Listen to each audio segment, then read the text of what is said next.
Welcome to a reading of the Arabian Nights, published by John C. Winston Company, copyright 1924. Disclaimer: I will do my best to pronounce all names and places in this text.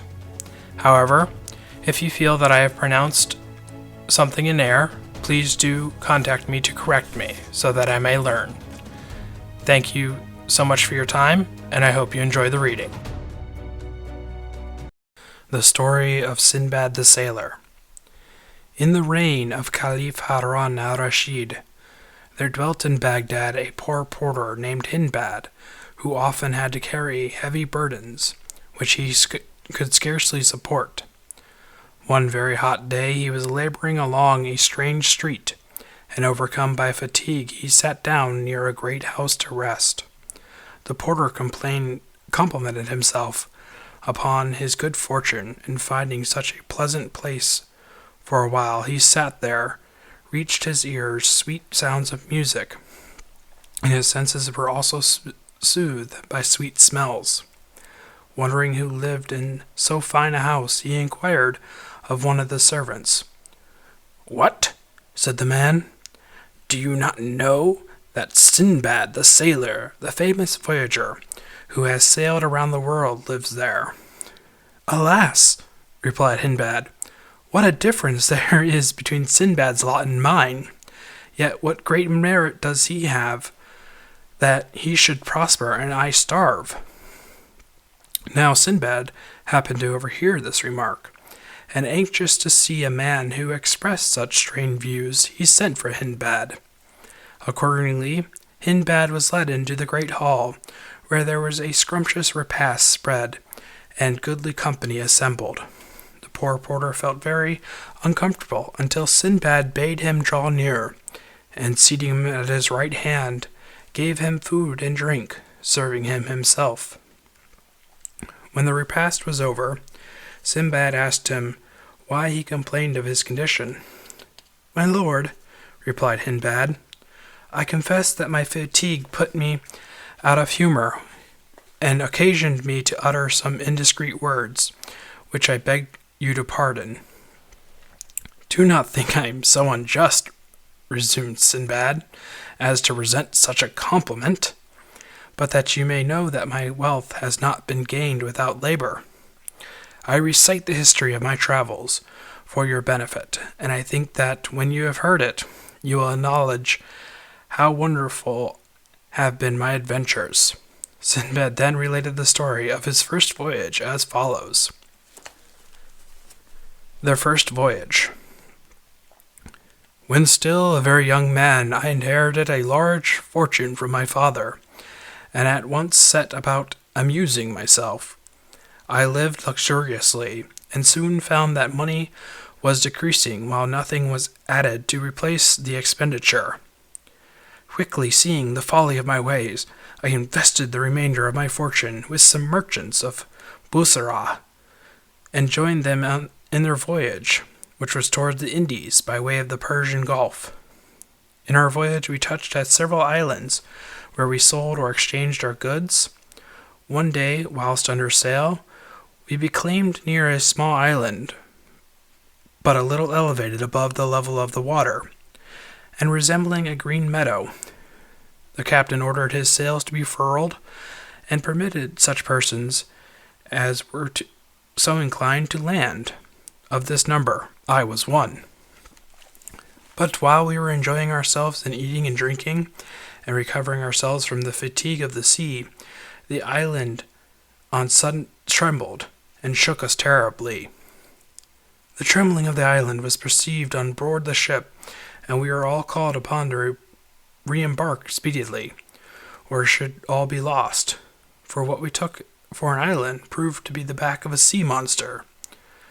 The nimblest got into the sloop, others betook themselves to swimming, but for myself I was still upon the back of the creature, when he dived into the sea, and I had time only to catch hold of a piece of wood that we had brought out of the ship to make a fire.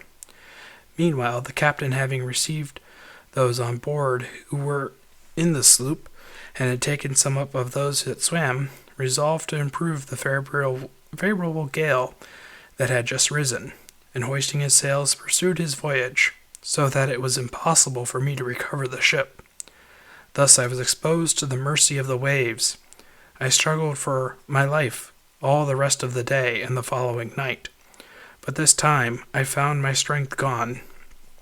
Despaired of saving my life, when happily a wave threw me against an island. I struggled up the steep bank by aid of some roots, and lay down upon the ground half dead, until the sun appeared. Then, though I was very feeble, both from hard labor and want of food, I crept along to find some herbs fit to eat, and had the good luck not only to procure some, but likewise to discover a spring of excellent water, which contributed much to recover me. As I advanced further into the island, I was not a little surprised and startled to hear a voice and see a man who asked me who I was. I related to him my adventure, after which, taking me by the hand, he led me into a cave where there were several other people, no less amazed to see me than I was to see them. I partook of some provisions, which they offered me.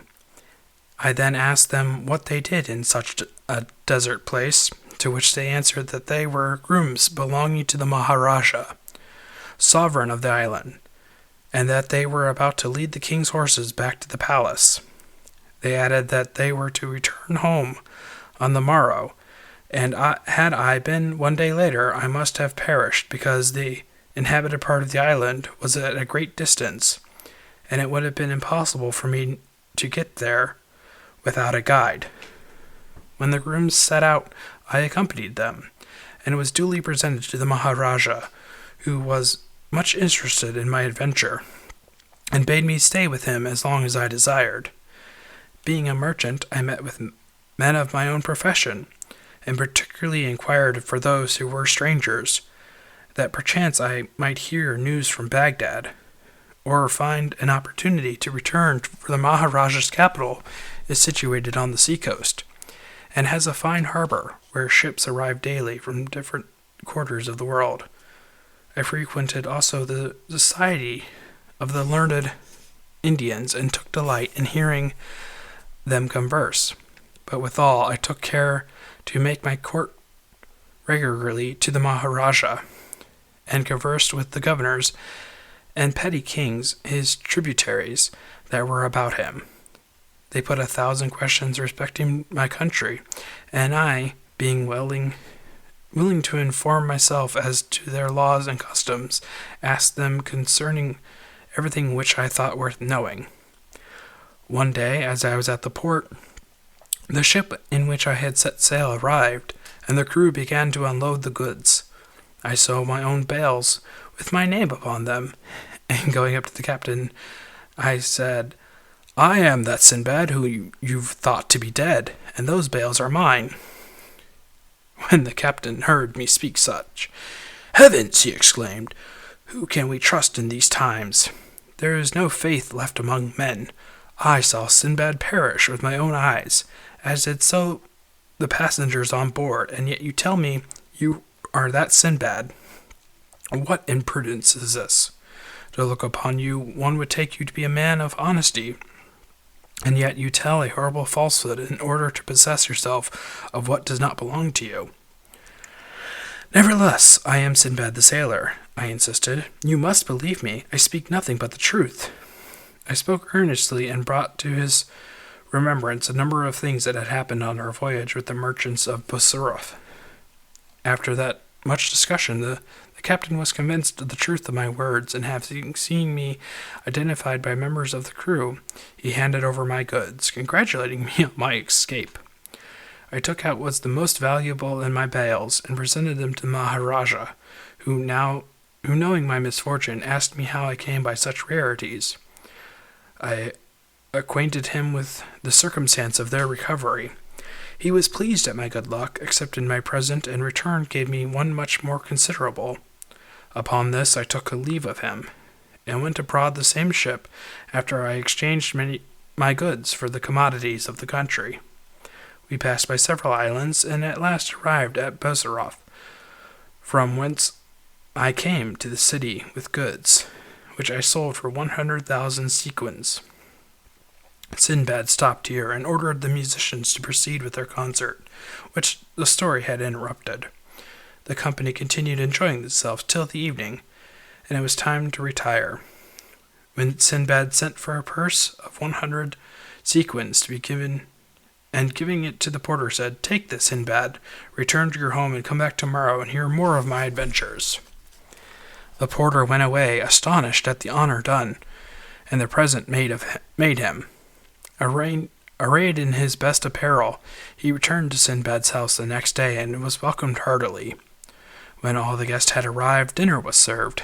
After dinner, Sindbad, addressing himself to the company, said, "Gentlemen, be pleased to listen to the adventures of my second voyage.